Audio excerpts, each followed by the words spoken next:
Okay, I'm ready. Wonderful. Good, I should say good evening to you, although it's morning for us. Yes, how are you, Dulib? I'm very well, thank you very much. Very kind of you to join us at this late hour in Dharan. No, it's not late yet. It's 6 p.m., so it's fine. Okay. Yeah. I think for you, what is it now? Where you are in the East Coast? I'm in New York, so it's 11 o'clock in the morning on Saturday. Yeah, on a Saturday, I think that's polite. 11 is polite on a Saturday. Yes, we have also realized that Saturday is usually a good time for many people to join in. So rather than doing it on a weekday in the US, when people have other things to do and jobs, of course, Saturday has turned out to be usually a better time, unless, of course, depending on the host or the guest, I should say. But in majority of the cases, we've tried to do it on Saturdays. Okay, great, great. Well, I'm ready. I think we are 2 minutes away from starting the... Yes. And if you allow me, I'll start the webinar and let the participants in. Yes, okay. You can do that. And I'll give it a few minutes so that everybody is in before I start off.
All right.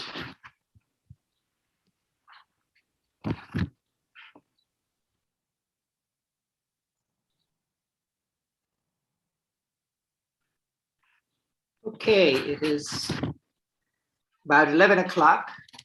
And so let us go ahead and start. I know people are joining in, so we will give it just a few 30 seconds for everybody to come into the room. We do have a large group of people joining in today, so it'll be wonderful to have everybody in the room.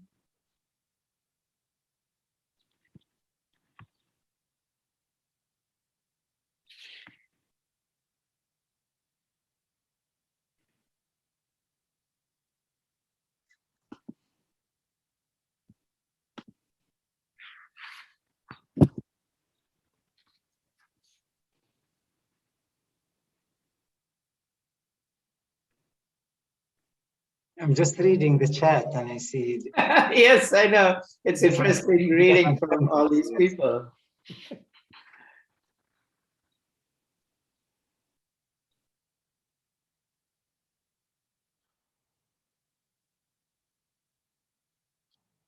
We have a very, very amazing sampling from all over.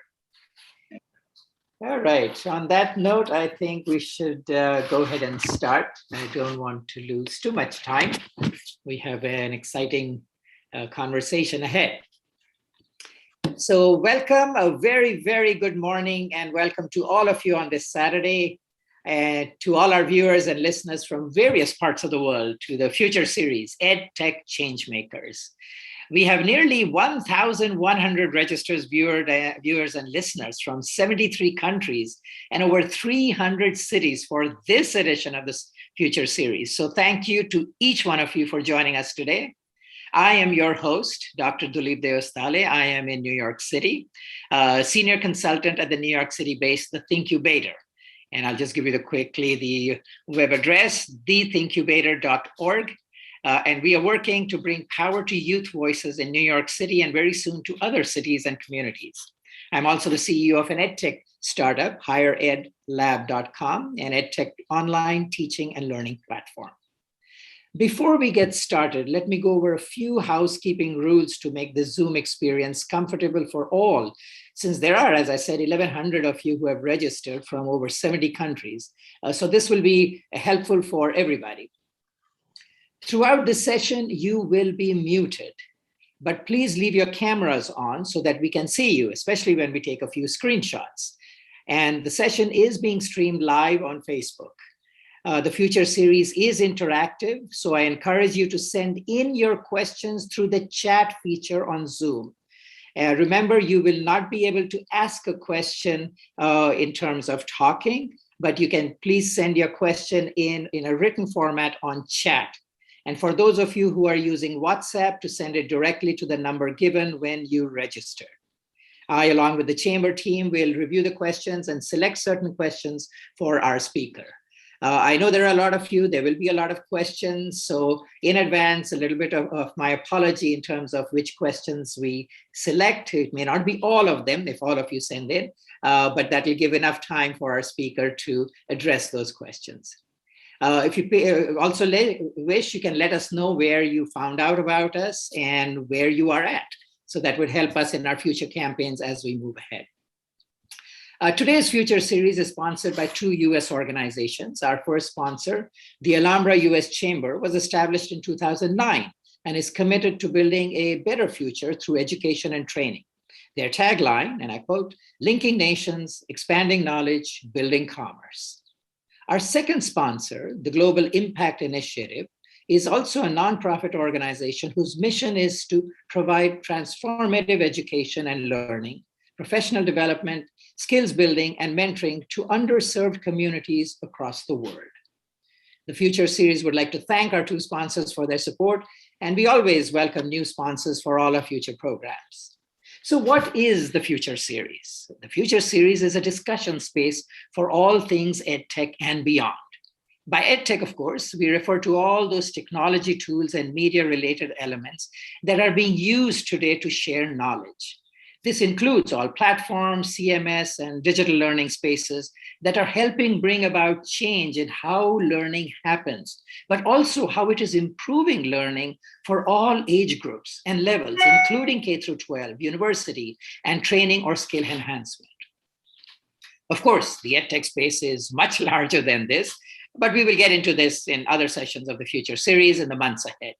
One thing that has become obvious is that in these past 18 months, EdTech has touched all facets of education, and we are looking at revolutionary changes at all levels of education.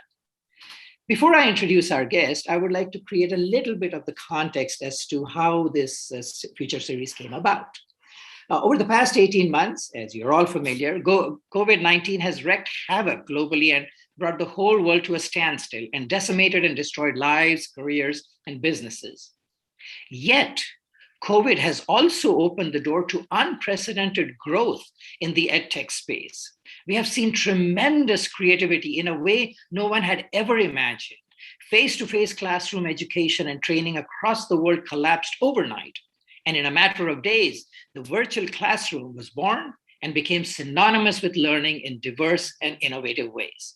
We have seen how EdTech companies and investors are funding various projects, while universities and schools are struggling with record layoffs and rethinking how to shape learning in a post-COVID world.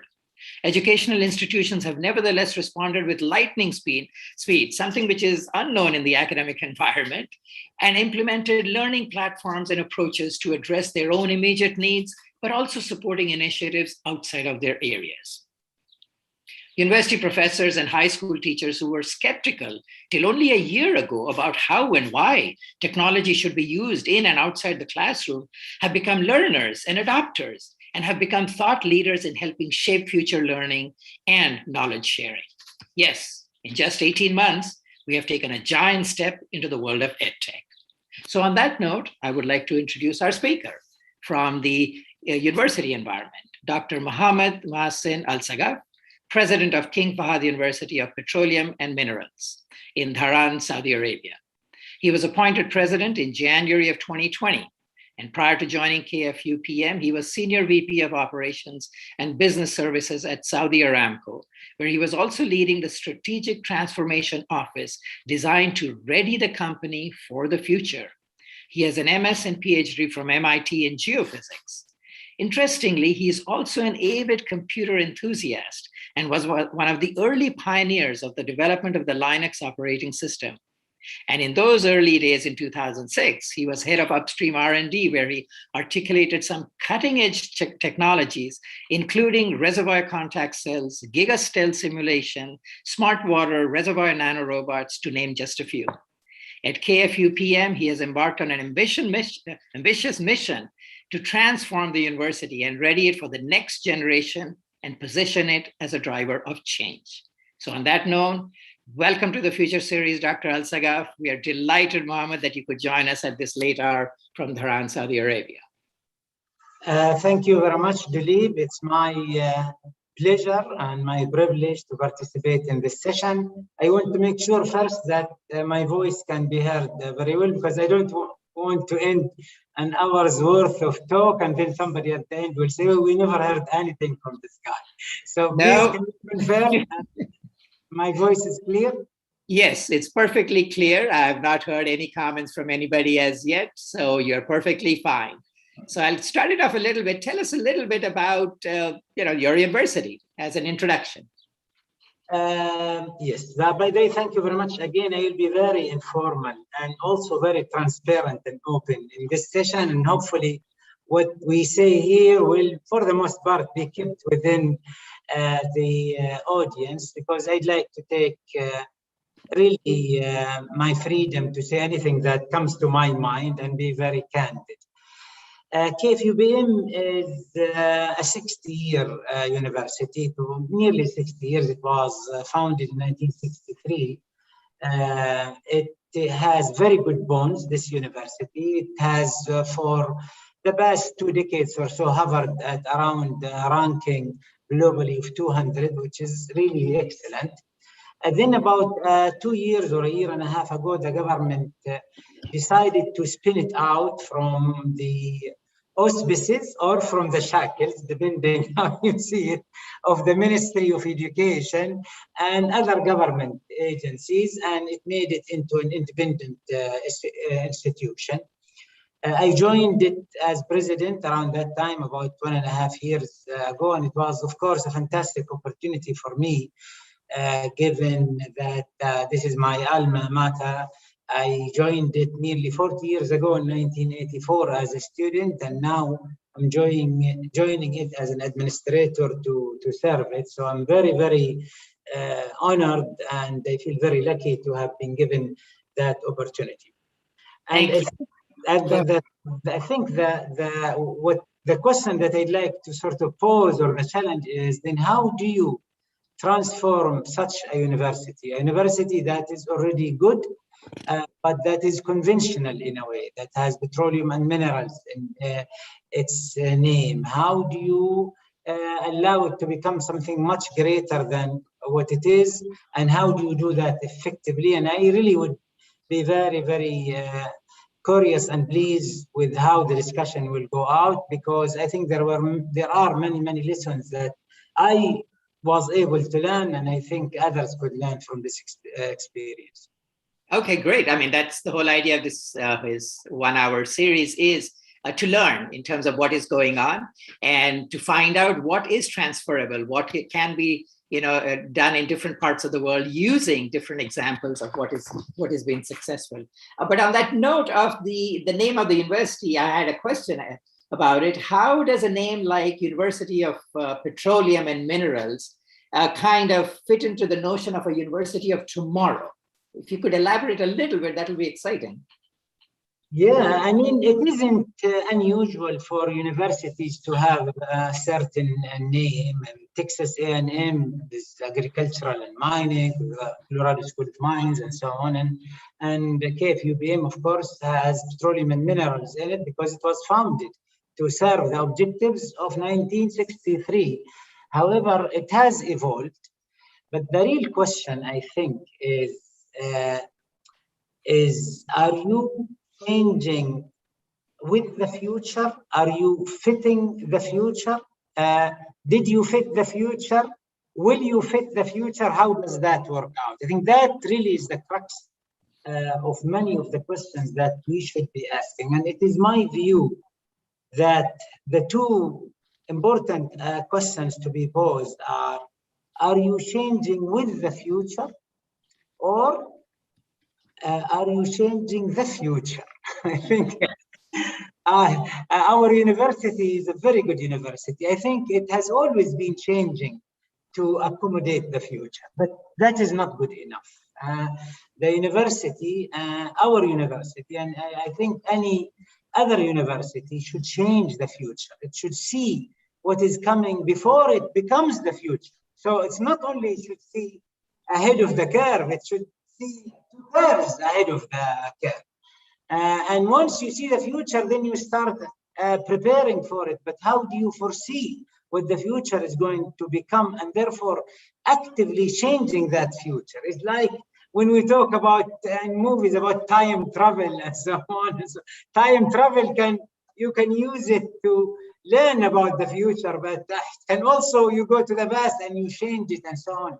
And so that, I think, is the mandate that the university must accomplish, changing the future and not just changing with the future. And there are many examples, I think, in the recent past that the university exercised this sort of mandate and gave it flesh. And one of them is that we said that artificial intelligence is going to be the future. The future. It's not going to be part of the future. Many are saying it's going to be the future. And so we worked hard over the past year to modify and overhaul all our academic programs, all 35 programs at the university to be based on artificial intelligence. We call this the AI plus X platform. You are, as an undergraduate student at KFUBM, first a specialist in artificial intelligence, and then a specialist in your major. And so everybody who graduates will have that foundation and that sort of base upon which they can buttress and build their expertise. And we were actually successful in this. We introduced many new courses, advanced programming, Python, and so on, big data, data analytics, optimization, artificial intelligence, neural networks, and so on.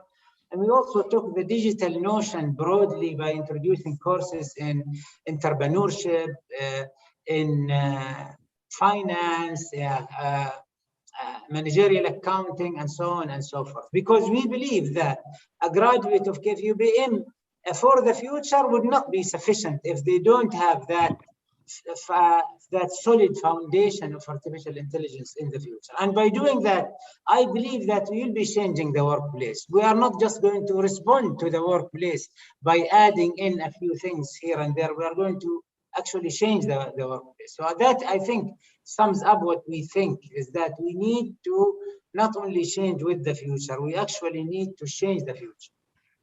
Okay. I mean, I agree with you a lot, because in the past, universities were, in a certain sense, at the vanguard, the leaders of everything that happened. We have increasingly over time become more reactive in terms of what has happened. So I think they need to go back into that position of leading and helping shape the future, if we can even say it from that angle.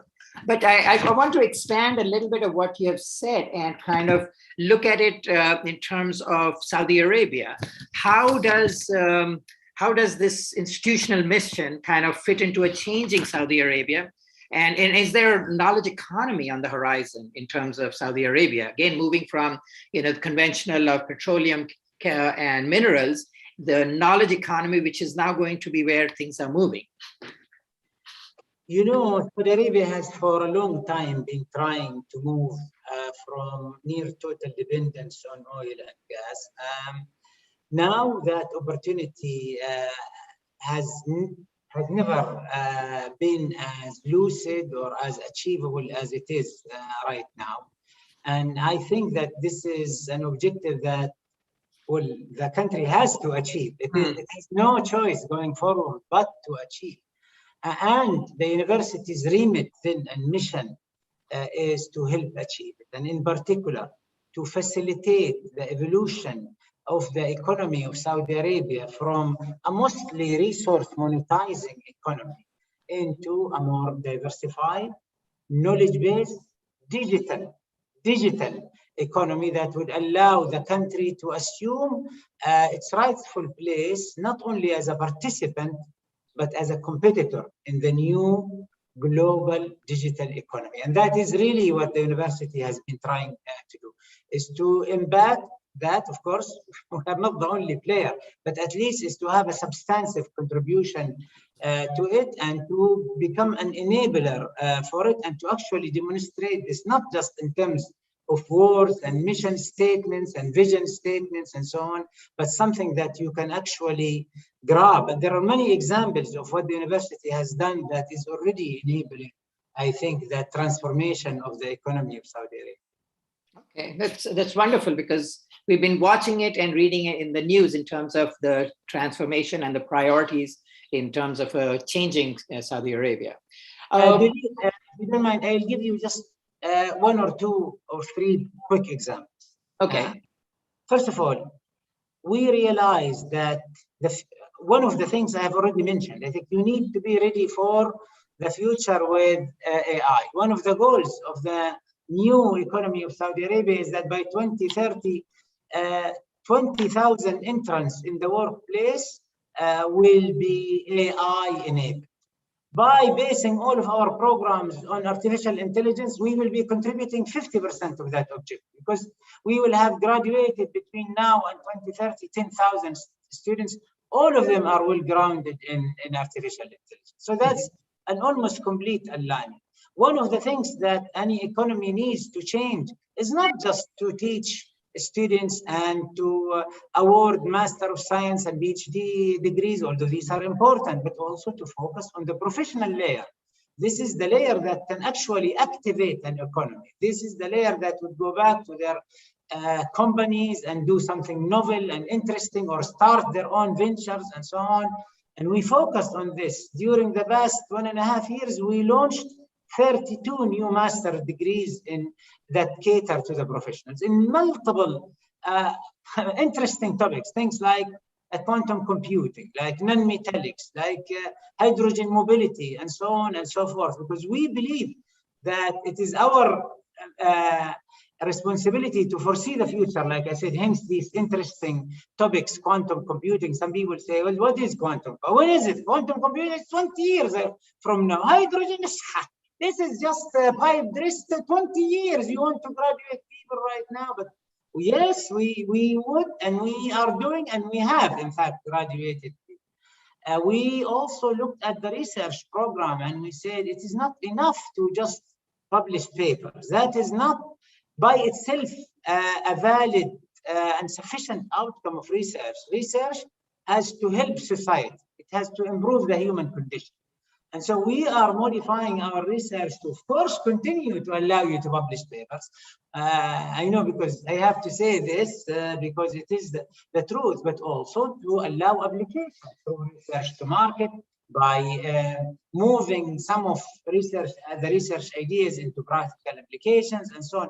And all of these can activate an economy. The professional layer, solid grounding in new topics, enablement of new topics such as quantum computing and hydrogen and so on.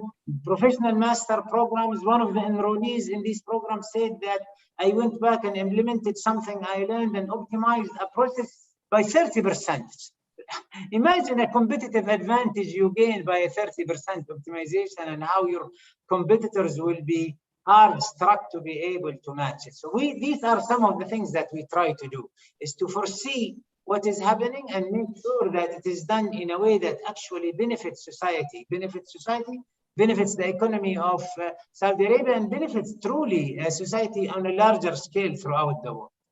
Okay, thank you. We have some questions coming in, but I will ask you one more.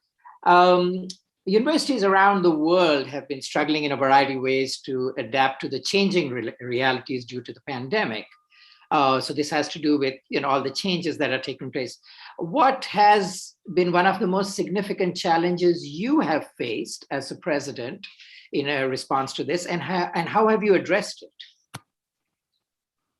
The pandemic came very fast and was fast and furious indeed. It hit very hard, and it allowed everybody, as you said rightfully in your introduction, to embrace new technology in a pace that would not have been imagined before. However, like I said, I'll be very candid and transparent.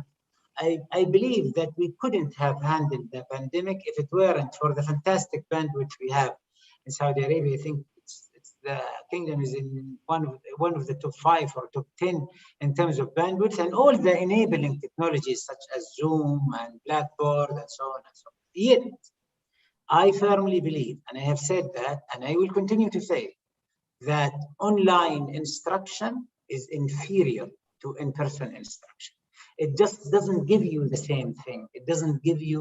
It removes a lot of the context, a lot of the emotion, a lot of the engagement, a lot of the direct interaction. And so no matter what we do, no matter what we have done, at least for the next for the near future, it is inferior and has been inferior. And I am very glad that the technology has allowed us to cope with the pandemic, but I don't think that we have completely overcome the quality issues that we and others, I think, face in terms of adopting online education in this era.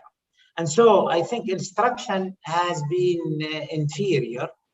What has not been inferior, however, and please, this might be a little bit controversial, are meetings. Meetings became fantastically more effective and more efficient, really, because it is exactly removal of all the context and so on that has made these meetings efficient. And so no more, it became easier for the administrator leading the meeting and for the attendees.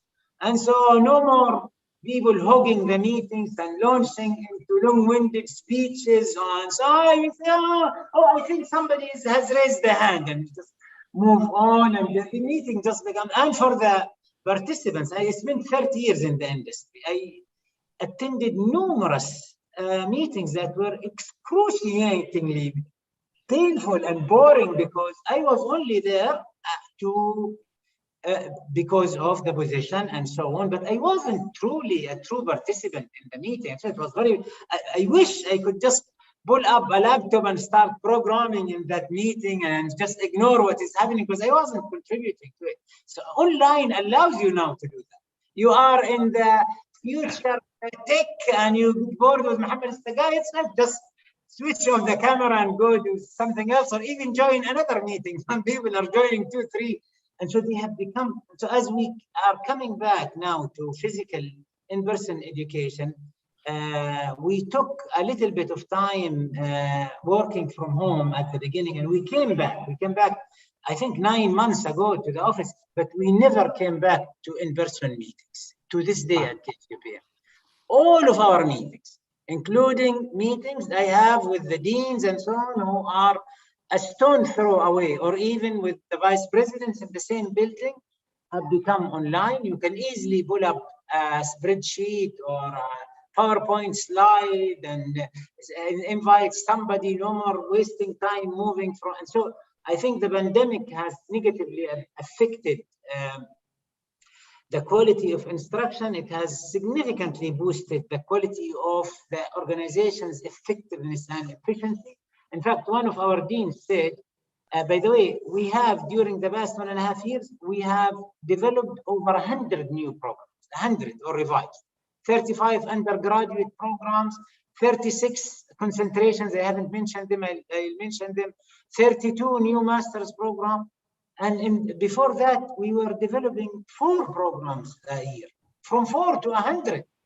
And he said, we couldn't have done that, I think, were it not for the pandemic and the online meetings and the ability to work from home part of the time and being able to charge and recharge and so on and so forth. So my short answer is that technology enabled us responding. Our response is not complete. We still have inferior instruction, but my God, it has made meetings much more efficient, and therefore the pace of change in any organization has completely been unlocked, in my view.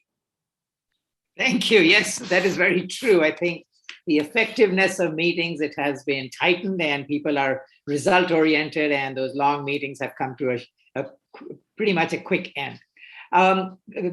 Talking about the whole idea of teachers, there's a question which has come in from a Kimberly Castro. As you digitize and lead KFU PM, are you seeing a growing divide in higher education? I think on the contrary, but let me rephrase that.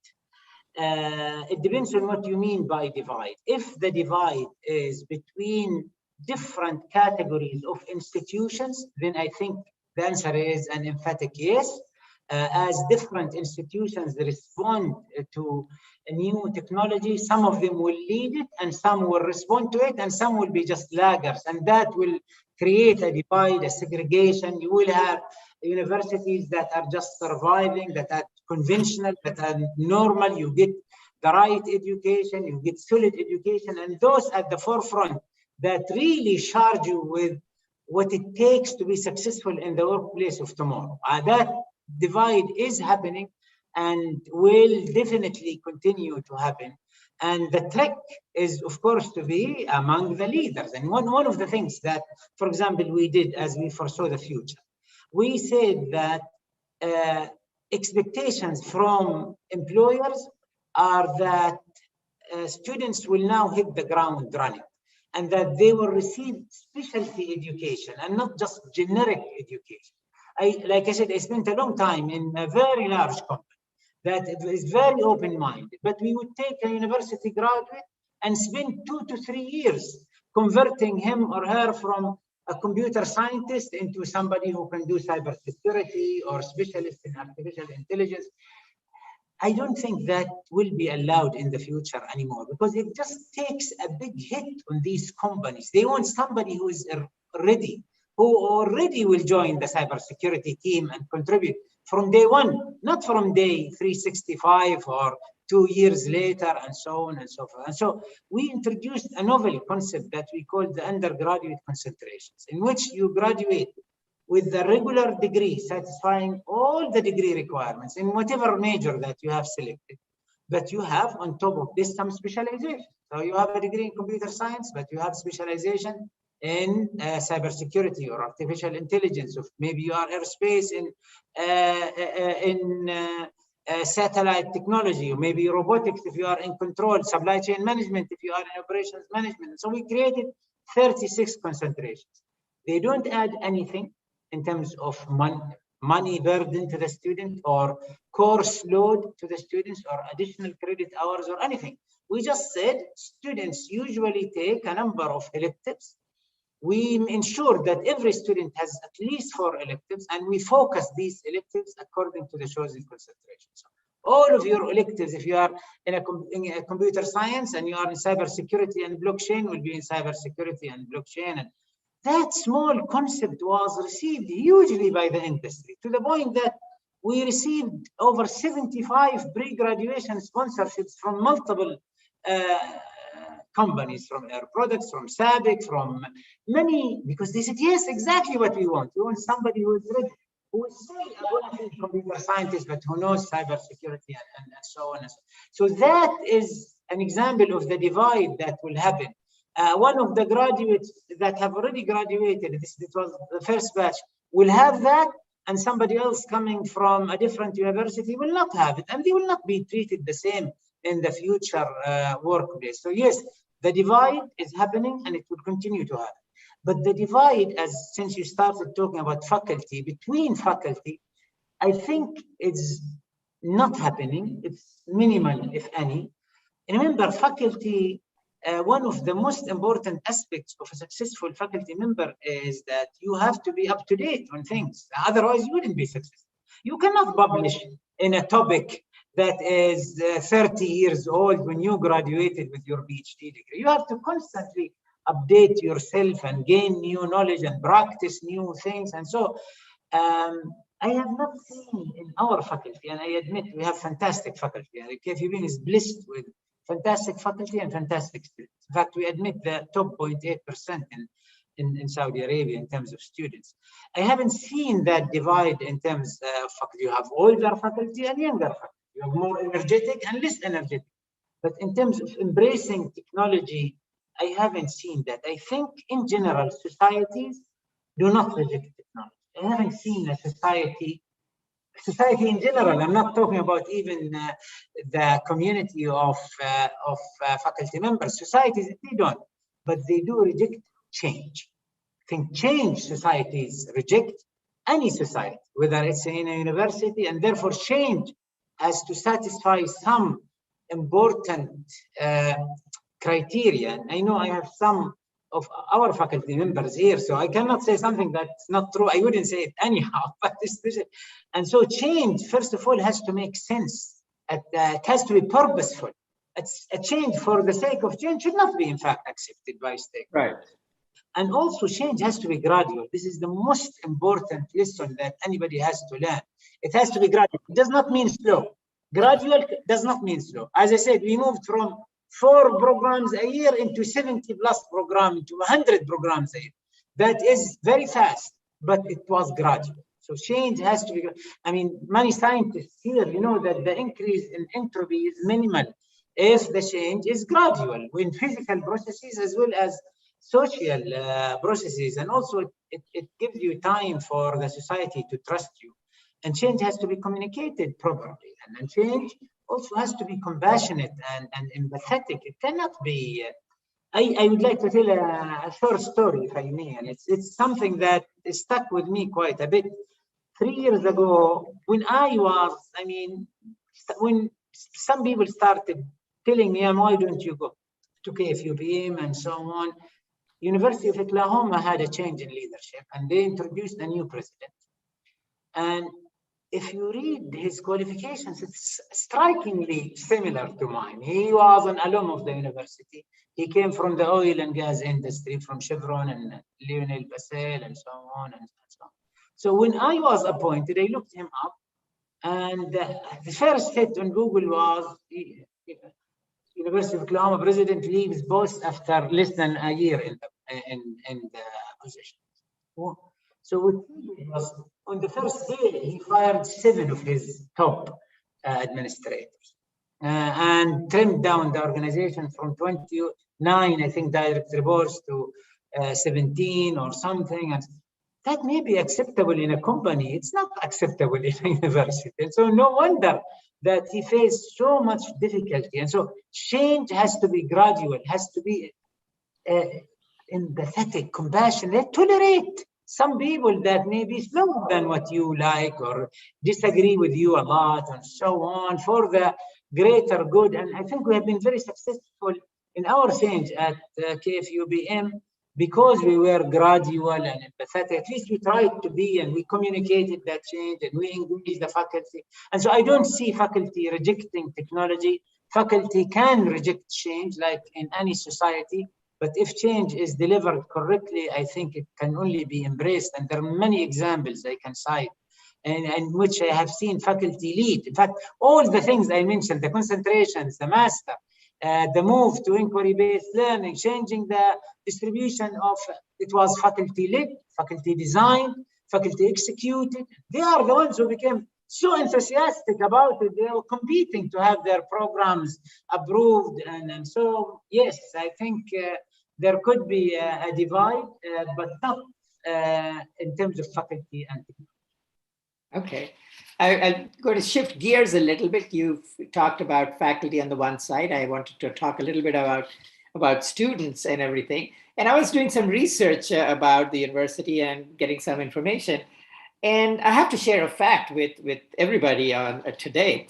You are the first large Saudi university that will have both men and women study together. And that is, that is a significant achievement. So my question is, how are you empowering female students as they consider their options and their role in terms of contribution to tomorrow's KSA? And where do you see the significant contributions, and how has Saudi society received it? Because this is a significant departure.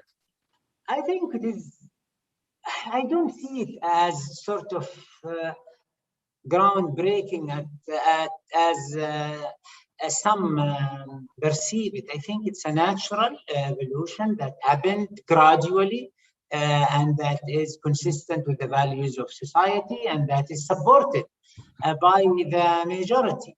Yes, KFUPM has been a male-only university for many years, not only in terms of students, but in terms of administration. And so this also is an example of, I think, change that was done very gradually. I mean, we started first, like I said, a year and a half ago by introducing female staff into the university, whether academic assistants or many types of staff, and we started actually recruiting the spouses of faculty and staff because many of them are fantastic, have fantastic talent, well educated, and so on. And I would say that pretty much has eliminated resistance from the faculty and staff from the get-go. But and people saw just how competent these ladies were, and sort of any resistance started to. And then we introduced females into the graduate program, the new master degrees, and we said these are mature men and women and so on, and then was accepted, and we spent a year. Now they are going to be graduating at the end of this year, and we did it in a completely meritorious way. So we don't look at your application in the graduate. And then we started attracting distinguished female faculty. And then a year and a half later is now we are admitting female undergraduate students. And that is an important goal of ours, is to empower women, is to introduce them into the economy. You cannot change an economy whilst deactivating half of society's contribution to it. It's just impossible to do, especially if that half is actually fantastically talented. I don't want to say even more competent. It's equally competent as the other half. And so we must empower them. We must engage them in the economy, and we must do that especially for engineering subjects, because Saudi Arabia has a lot of schools that offer education to women, but they are mostly in engineering. So, I mean, things like architecture, home economics, science, education, and so on and so forth. Ours is a very hardcore, solid engineering university. Of course, we have science as well. So we are an engineering university. So we wanted to introduce talented females into the university. In fact, we are now in the process of finalizing the admission, and I can tell you that I mean the grades of the female students, and God help the male students at KFUPM, they are really very strong, much stronger than the male student intake. And so even a selfish society or a selfish university that looks only at its own advancement would do it for that objective, let alone a compassionate society and university that actually wants to empower that segment of society. And many of the fathers and mothers are saying God bless you. I mean, we don't want to send our girl to the UK or to the US. And we have seen just how the boys suffered during the pandemic, being away and in a foreign country and so on. You want them to be close and yet get the best education that they can. In fact, this is what I said we are doing. We moved in the rankings. We became the leading engineering university, and I don't know whether I mentioned this or not, but over the past year and a half, we moved, like I said, from 200 to 163. We are now the leading engineers. I think I mentioned it. And so I think society very much embraced that there is significant competition for those students. And by the way, by enabling that segment of society, the top 0.8% we were admitting now will become 0.04% just by virtue of doubling the intake. This year, usually we get 35,000 applicants. This year we got 72,000 applicants because of the intake of females. So yes, it's a step that was gradual. The change was implemented quickly, but in a gradual manner. It is in line with the values of society, and it has very broad support from society in the kingdom, in Saudi Arabia. Thank you. We have a lot of questions coming in, but I'm going to use my prerogative as the host. Please limit your questions more to EdTech and slightly larger spaces. This is not about admission requirements. I'm sure a lot of those pieces of information can be found on the website and from academic departments. So if you can focus your questions more on the content side of higher ed or technology and everything associated with the EdTech space, I think that would be much more exciting for our speaker. I fully understand a lot of you want information about the interviews and the process at the university, but I think there might be a different space for that, or the website, or you can reach out to the appropriate authorities at the university, okay? So we'll continue with a few more questions. Jeff Bezos, we all know the name, of course, he said, if you want to be inventive, you have to be willing to fail. And for many cultures, the concept of failure is very difficult to accept. How do you reconcile this with the exciting technology-based programs that you've developed and that your university is envisioning as you make this available to students? So how do you find that notion of failure and everything else? First of all, I firmly believe that science is about experimentation.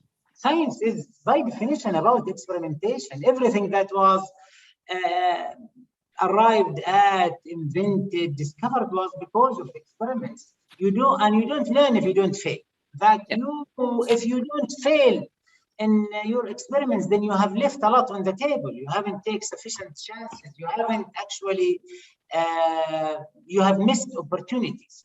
And so experimentation and failure, I think, is key to learning. I always repeat this experience I saw once on BBC a long time ago, I think over 15 years ago, where they brought two mothers with their young kids. Each one was alone with her child, and they just allowed them to play.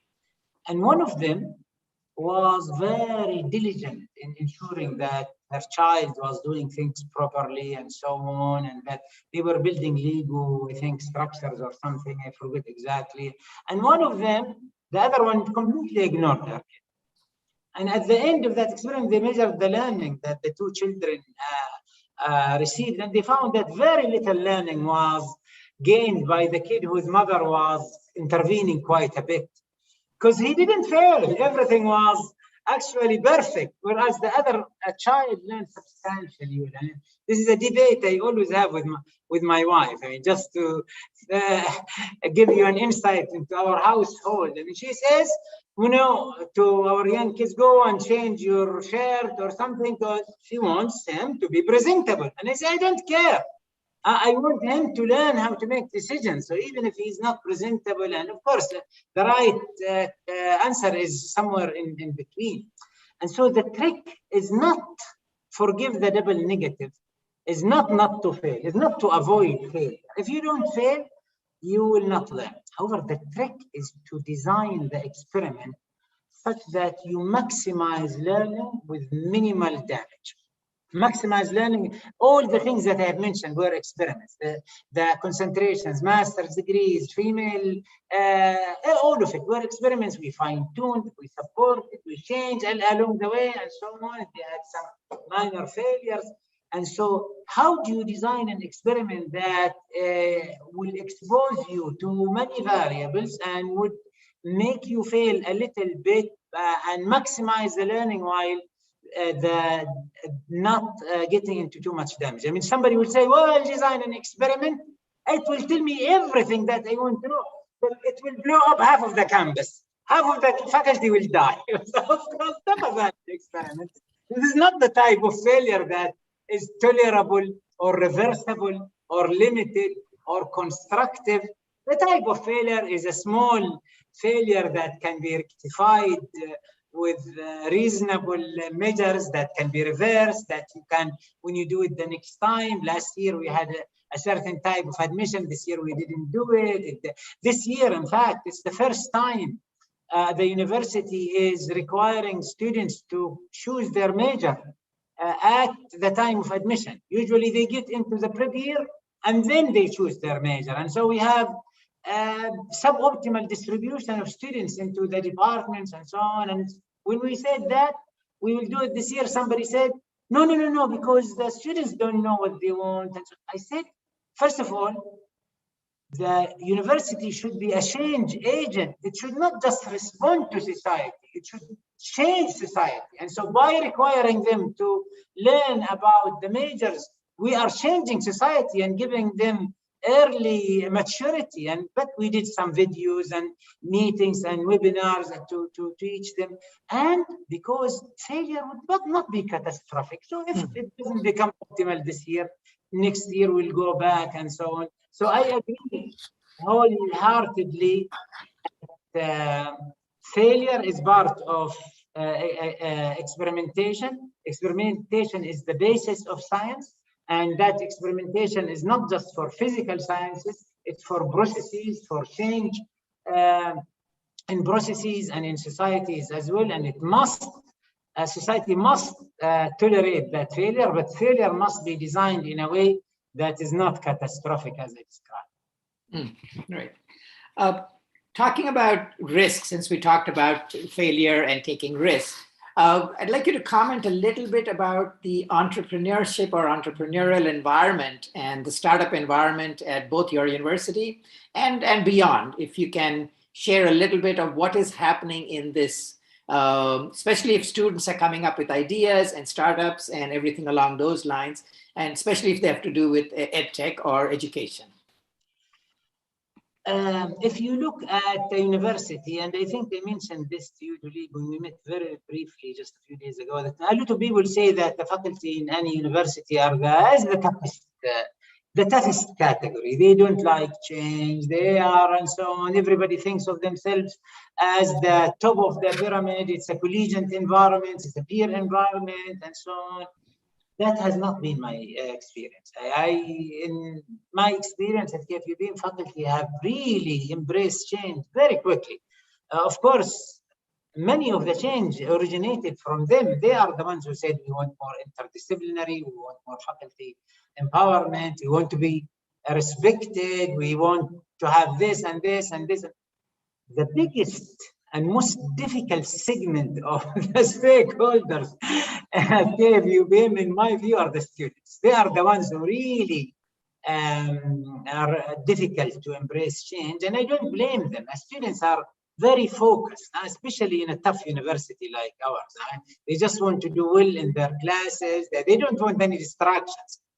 And in order to make them into entrepreneurs, a lot has to change. They have to change. And what has to change, number one, and this is one of the biggest changes that we are working on, and it will take us, I think, longer than any other change that I have described, is how to make the students self-sufficient, how to make lateral thinkers, how to make, because only then, when they are self-sufficient and lateral thinkers, can they be inventive and then they can be entrepreneurs. Because you cannot be an entrepreneur if you are not inventive. You can be inventive if you rely on your professor to select the senior project for you and the master thesis for you and to give the data for you and to tell you with whom you should, and to look for a summer opportunity for you and for a co-op program for you. You cannot, you just develop this reliance on others that, and so one of the biggest changes that are unfolding, but it is the slowest of them all because it involves this very difficult segment, is how do you make the students much more self-sufficient than they are. And this is why we have introduced several things. I mean, amongst them, for example, we introduced a course called Career Essentials, that it's only 1 credit hour, so it's very small, but we teach you how to find a job. And your grade is the job that you found. If it is in a tier A university company, you get an A. If it is in your cousin's, tire shop, you will get a D or a D minus and so on. And similarly, with our summer assignment, it depends on, you need to yourself secure these opportunities for self, because no one is going to help you once you are looking for. And then comes entrepreneurship and how you can nourish that entrepreneurship. And a significant portion of that nourishment of entrepreneurship is for people to learn to talk to other people. Interdisciplinary interaction. You cannot be a successful entrepreneur if all you know is one discipline. Is you're only a petroleum engineer, and you cannot talk with somebody from finance or from mechanical engineering, and that is a big danger for a risk for many universities. This is why, for example, when I talked about overhauling and the AI plus X platform, all the students take these courses together. So we want them to develop the language of tomorrow, yes, but we want them to develop the language of each other. So different disciplines can talk to each other and learn their lingo and so on. And then you really can collaborate, and with an inventive spirit and some nourishment that leads to then an ecosystem that fosters that type of thinking. And it is not easy to develop. It takes time and it takes guidance. But we have taken several steps. Like I said, our curricula now focus on entrepreneurship. We have a successful Techno Valley that has over 25 different companies through which we are trying to bootstrap the entrepreneurship spirit. We started a challenge not a long time ago called the Dahran Techno Valley Startup Challenge that attracted over 160 different ideas from faculty, from students, from faculty and students, and some of them are now in the market and so on and so forth. But it takes time, I think, for that engine to acquire momentum, and it must start by changing the outcome of the university at its student level to have that self-sufficiency and lateral thinking, because it is indeed a prerequisite to the spirit of inventiveness. Okay, very good. We are coming up close to the end, so I'm going to ask you a question, a little bit of a fun question, hopefully. It's my favorite question usually. If you had a magic wand, what EdTech idea would you like to see that could be a game changer?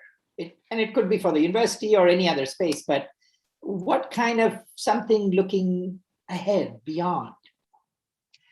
I think, and I could know, that when we talk, first of all, if we talk about scientific ideas, then the field is very wide. There are many things that I think are coming that are fundamentally going to change how we work in society, from virtualization, from artificial intelligence, from some of them I mentioned, quantum computing, hydrogen mobility, nanometallics, and so on. The field is very wide. But I think it can be seen from the process point of view as well. And the question can be, what new processes, what changes in institutions can come about that would make a structural change in how institutions of higher learning develop their students, and indeed develop an outcome in general, even in terms of research and so on. What are these processes? This really intrigues me. This is truly intriguing because everything that we have been doing at KFUPM in terms of change and transformation, of course, it has at the periphery, I mean, these new ideas in science, but it has at the heart these new processes. We need to move away from just classical lecturing because it leads to 5% retention. Okay, what are the processes? We need to move away from a spirit of insular thinking that sees departments quarreling with sibling department rather than working together. So what are the processes that you bring together? We need to move into educating the professionals. What are the processes? And what are the processes that would enable a transformation and a change? I think, in my view, this is a much more difficult field in which someone can maneuver than just looking at scientific or physical technologies. And I'm intrigued, and perhaps there could be more and more because the benefit from them can really can transcend more than just small number of institutions into becoming worldwide, and especially in universities that are thinking about making a change and making a transformation, and one in which we at KFUPM will benefit from, in addition to others benefiting from it, and so on and so forth. So yeah, that would what I would like. Yes, indeed. I think that would be reason enough to have another meeting or a larger conference to discuss with universities of what is going to be the next step, what is it going to be the future, and what kind of processes will have to be in place that will allow education to kind of break from everything of the past and move forward.